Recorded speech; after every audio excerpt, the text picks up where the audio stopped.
We are watching How Good is Shedeur Sanders actually. Shedeur Sanders entered the NFL with more eyes on him than anyone.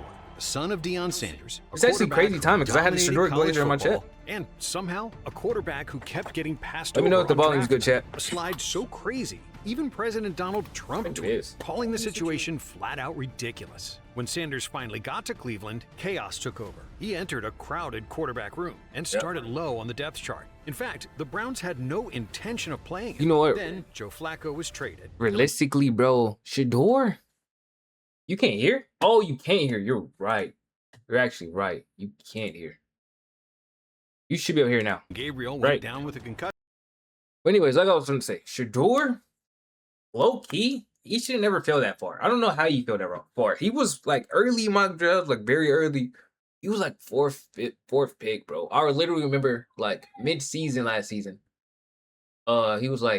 He was projected to go to the Titans. I thought the Titans were going to get him. And suddenly, the rookie who wasn't supposed to play became the 42nd different starting quarterback for Cleveland since 1992. Right. Shedeur was standing in the huddle behind one of the league's worst offensive lines, throwing to one of its least efficient receiving groups. For sure, that's why I say. Didn't look the same, and Shedeur led Cleveland to a solid 3-4 record in his starts. Then the season ended, and the reset button got slammed. Kevin Stefanski was fired.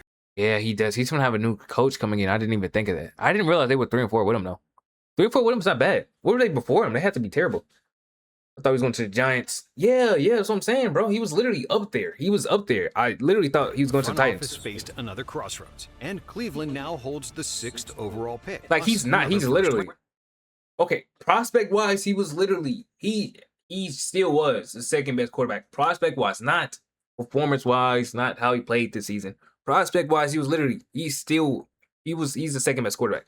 Prospect wise, and that draft class. Brings us to the questions everybody keeps asking: Is because Jackson Dart wasn't too crazy, or is he just another name in the Browns' long quarterback graveyard? Or is he something far more complicated? Who's the other ones? When you strip away the name, the draft slot, tweets, and the noise, you're left with a quarterback living in the space the NFL hates most, the gray area. So the question remains: how good is Shedeur Sanders? That's what we're here for, Blitz. That's what we're here for, Blitz. To settle the debate. Instead, it put it on full display. Imagine being able to build an app with your name on it. I think I hit that. Thinking about it. I should got my other account. 44, a complete AI creation platform. I should got my other account. As YouTube at 2 and 3 made it known they weren't interested. The Saints at 9 and the Steelers at 21 became the new landing spots. Still, it felt impossible that a quarterback with Shedeur's resume wouldn't hear his name called early. Literally. Surely the first round, right? Nope. Second round, still nothing. As the slide dragged on, disbelief turned into chaos. Analysts were stunned, and then somehow it got worse. While still waiting, Shedeur picked up a phone call that he's really the only reason I even watched Day 2, Saints front office. A voice on the other end told him to hang tight. They're gonna take him with them. Hold on, no. Oh yeah, this one he's gonna say when he got prank called. Someone in the chat said something I wanted to see. Oh, do I think the Eagles are gonna have a comeback season this year? For sure, I think so. Well, I'll let you know after week 1. I'll have my answer after week 1. Offense even looks competent. We'll make a good run for sure. Better run. We'll actually probably live up to our potential, hopefully. The next pick. Then came the pause. But you're gonna have to wait a little bit longer, man. Okay. Sorry about that. The call was a prank. The call came from Jack's This was actually lame, bro. 21-year-old son of Falcons defensive coordinator Jeff Ulbrich. What should have been the biggest moment of Shedeur's life turned into more humiliation. Prospect-wise. And it was all happening live. He would have had a way better team, though. Him on the Falcons? Rounds disappeared. And finally, deep into day 3, the fall ended. With the 144th overall pick in the 5th round, the Cleveland Browns selected Shedeur Sanders. Shedeur got drafted to QB This was the same organization Deion Sanders once said he'd never let his son play for. And yet, here they were. The team that passed on him at number 2 is now grabbing him 142 picks later. The reaction flipped instantly. Analysts who had questioned his fit now praised the value. Mel Kiper handed out the only A+ grade one of the best value draft picks of all time for taking Shedeur. And honestly, he had a point. Shedeur was the 6th quarterback drafted, taken behind players with less production, fewer big game reps, literally in some cases. How is Jalen? Jalen Milroe sucks. Jalen Milroe is trash, bro. It's trash, bro. He was never good. He literally held that Alabama team back. Tyler Shuck. He's a project quarterback, and Dylan Gabriel butt cheeks. Y'all seen it this and season. had proven far more under pressure than either. The question was, could Shedeur prove it? I don't know why he Training dropped, camp bro. didn't offer Sanders any breathing room. Rather, it offered competition. Because Cleveland opened camp with 5 quarterbacks: Joe Flacco, Kenny Pickett, Dylan Gabriel, Deshaun Watson, and Shedeur. Kevin bitch, Stefanski's Deshaun roster Watson, told bro. you everything about the Yo, plan. Shedeur literally has the worst look of all time. Myles Garrett was staring at a season where he was going to He got drafted to QB purgatory. His vet was Joe Flacco at one point. That's not a bad vet, but now it's Deshaun Watson. He's literally, and he has the worst O-line, worst wide receiver group. Denzel Ward anchored a secondary built to close games. He just has a good defense. That's literally it. They weren't looking So I think for he has backing him. fireworks. Rather, they were looking for someone who wouldn't light the fuse the wrong way. And in the preseason, Shedeur quietly fit that job description. Across his Yeah, he snaps wasn't in bad in the Cleveland's first preseason. 2 exhibition games, he led multiple scoring drives without a single turnover. Nothing flashy, but nothing reckless. He led the QB room in checkdown efficiency, consistently turning nothing there into 4, 5, or 6 yards. Critics, though, they weren't impressed. The yards per attempt were modest. Explosive thing is, throws were rare. The ball didn't travel we're being much real past for a the 5th round sticks. pick. And after all, this was Hey, for a 5th round pick, he's not bad. We're being real. He's pretty good for a 5th round pick. still just Now for where he's supposed to go top, it was like top 10 or whatever. football. He kind of lived didn't under that, but he overwhelm also only got to play 7 but games. He didn't So. give Cleveland a reason to cut him either, so he made the 53-man roster. Little did he know that everything else was about to change. Because Joe Flacco, 40 years old and brought in to steady the ship, was named the starter for the opening month. Cleveland wasn't chasing upside. They were chasing stability. But that stability didn't last long in the AFC North. Flacco struggled. The offense stalled. And week after week, Hey, the Joe pressure Flacco quietly started grew. cooking with the Not Bengals. just on Sundays, but in the media room. Because behind Flacco sat a rookie quarterback who wasn't pretending he didn't believe in himself. I know if you see the quarterback play in the league right now, I know I'm capable of doing better than that. The situation is obvious, a lot of teams will this ain't wrong, bro. plan me, but that's not in God's plan right now. And some things happen for a reason, and I'm a true believer in that. And whatever His plan for me is, I believe in it. He never said We're being real. He can't be the worst quarterback he wasn't the worst quarterback last year because JJ McCarthy played. But he's not wrong.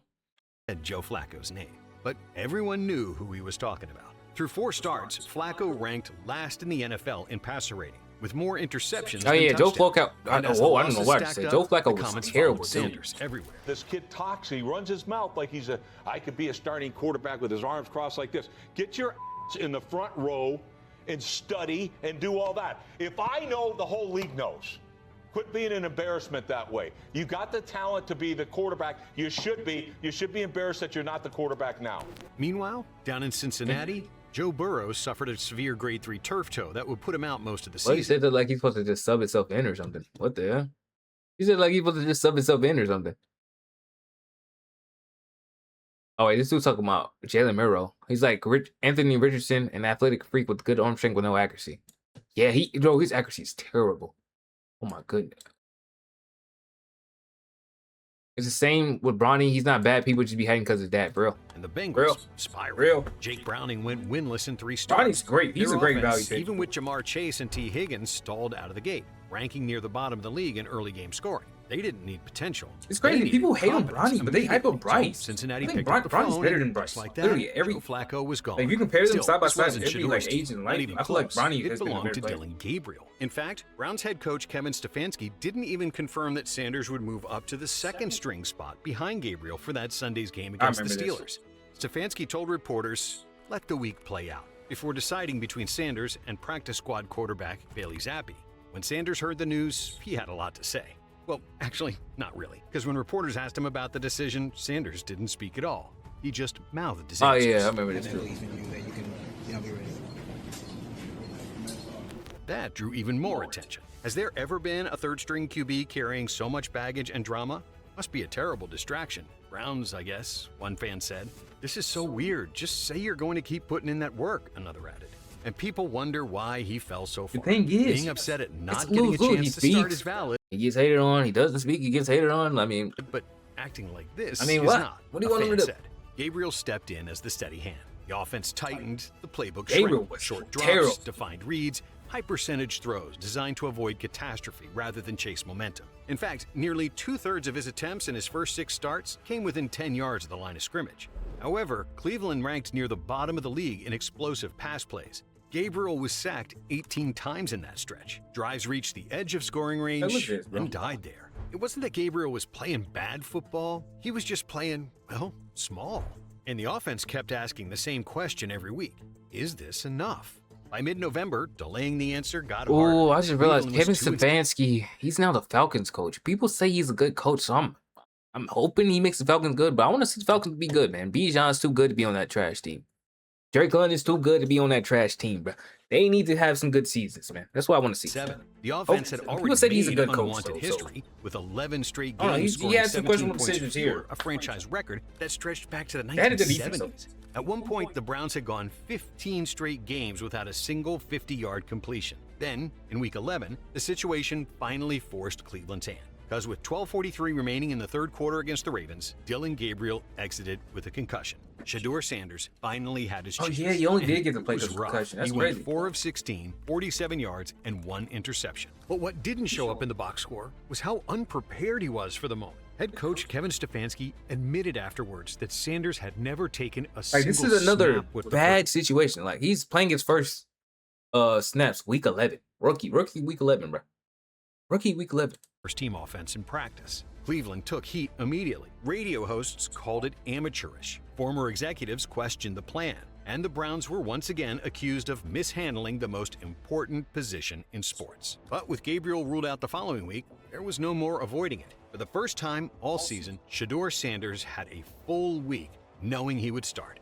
And against the Raiders, the offense finally clicked. Sanders completed 11 of 20 for 209 yards, and Cleveland hit multiple downfield throws of 40-plus yards. I think I watched something this that game. had been nearly absent through the Why season's was I first watching 2 this months. game? He took only maybe this one was the first sack, start. extended plays without drifting backward, and kept the Even Browns ahead. Stefanski just caught on to a play action meta a few years early. He's not that good of a coach, in my opinion.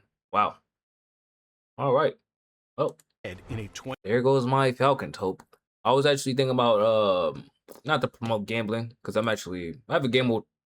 I actually toned my gambling down terribly. I mean, not terribly, amazingly, because it's a good thing.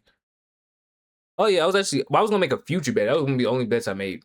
That because I thought I had some predictions I wanted to see work out. Yeah, I was gonna take the Falcons to win the NFC South, but after reading that, maybe not. Sanders became the first I go with Browns the Panthers. quarterback to win his first career start since 1995. And with Gabriel clearing concussion protocol, the Browns could have gone back. They didn't. Because, in Stefanski's words, the number one job of the quarterback is to win. And he did. In his first home start, Week 13 versus San Francisco, Sanders opened efficiently with 8 of 11, but Cleveland Now watch this generated game. just 76 total yards in the second half. Short fields from turnovers and special teams mistakes put constant pressure on I might the have seen this offense. on, like, Red as Zone or Sanders something. finished 16 of 25 for 149 yards and just 1 touchdown. But Week 14 against Tennessee, well, this one looked different. Sanders threw for 364 he yards. did go crazy Became this the game. first Browns rookie QB since Baker Mayfield to clear 300 and joined Joe Burrow as the only rookies with 350-plus passing yards, 3 passing touchdowns, and a rushing score in a single game. Cleveland scored 29 points, their highest total of the year. But it wasn't flawless. A third-quarter interception flipped momentum and handed Tennessee the lead, and the Browns spent the rest of the night chasing. Sanders responded by driving them back into the game, scrambling for a touchdown. Then, with just over a minute left, he connected with Harold Fannin Jr. to make the score 31-29. Harold Fannin is the only good person on that That's offense, bro. when the decision I mean, came. Instead yeah. of letting the quarterback, who had just Only good generated target. 4 touchdowns and over 360 Duncan's good, my yards, bad. stay on the But field, he's not a target. Cleveland pulled him for a Wildcat 2-point attempt. Duncan's cool. It failed, Well, and the Browns I don't know. were Actually, I don't know officially how eliminated Sampson, from the playoffs. performed in the NFL, I Next can't lie. came Week He was good 15 Tennessee, in though. Chicago in freezing conditions. The Bears intercepted Sanders 3 times, turned those turnovers into 17 points, and held Cleveland to 192 total yards. Sanders was sacked 5 times and struggled against disguised coverages. It was his most difficult start. What I do remember Reminder about of Sanders coming out of college, his worst aspect was his what was it? I think it was sacks. Because people tried to say his completion percentage was only high because he took sacks instead of passing it up. I remember how that. thin the margin was. Still, the season didn't quietly fade out. In Week 17 against Pittsburgh, Sanders completed 17 of 23, his highest completion rate as a pro. Cleveland won 13-6, their first AFC North win of the season. I remember Wasn't that game. explosive, but he was efficient moving They the tried to chains, stop Garrett from avoiding getting a record. That's disaster, why they lost and letting early. the defense control the game. And in Week 18 at Cincinnati, Sanders led a game-winning drive in the final 90 seconds. Down 1, he converted third downs, got Cleveland into field goal range, and watched Andre Schmidt hit the winner as time expired. The Browns finished with back-to-back wins for the first time in 2 seasons. And so, that begs the question, how good is Shedeur Sanders actually? On one hand, Sanders' QBR finished at 18.8, lowest among Browns quarterbacks with at least 6 starts. Turnovers, particularly late or unnecessary ones, tilted games. Pocket discipline and clock management remained inconsistent. But on the other hand, the offense moved differently with him. Cleveland sustained longer drives. Explosive passes returned to the playbook. And the Browns stopped looking like a team waiting for the season to end. The first thing that shows up on tape is the pressure. Since becoming the starter, Shedeur faced pressure on 43.9% of his dropbacks, one of the highest rates in the league during that stretch. Shedeur averaged 3.35 seconds to throw, the slowest among qualifying quarterbacks during that span. Only 27% of his passes came out within 2.5 seconds, the lowest rate in the league. That's like I said earlier. That's what people were.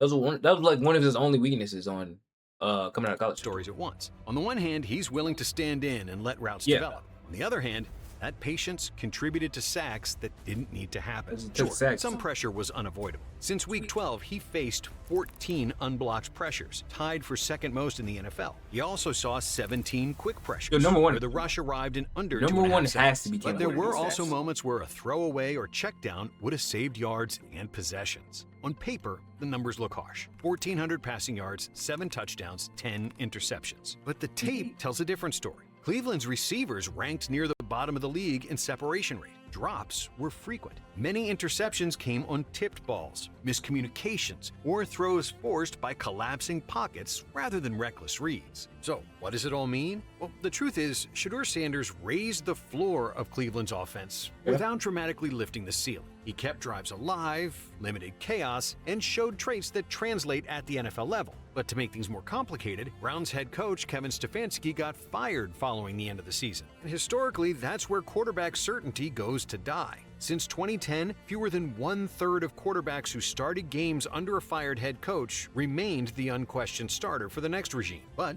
Sanders went 3-4 as a starter. Cleveland was winless in the AFC North before he took over, then finished the season with back-to-back division wins. Dillon Gabriel won once. Dillon Gabriel should never see a field again in his life. Cleveland holds the number 6 overall pick and another first-rounder. Teams with multiple firsts and unsettled quarterback situations historically explore replacements. Browns been doing. They're a part of the history. The historic stats on this, they're a part of it. They always try to draft a quarterback instead of building around him. At the time, but this isn't. Like if I'm them, I'm gonna be honest. Regardless of how you feel about Shedeur, I feel like they shouldn't even draft a quarterback, even if you don't play Shedeur. Like Watson, just give Watson something. Just give something around a quarterback and then go get a quarterback. I think that's the better way to do it. A typical situation. If Sanders had failed, the decision would have been simple. simple. The Raiders are low-key doing it right now. They're giving weapons around the quarterback.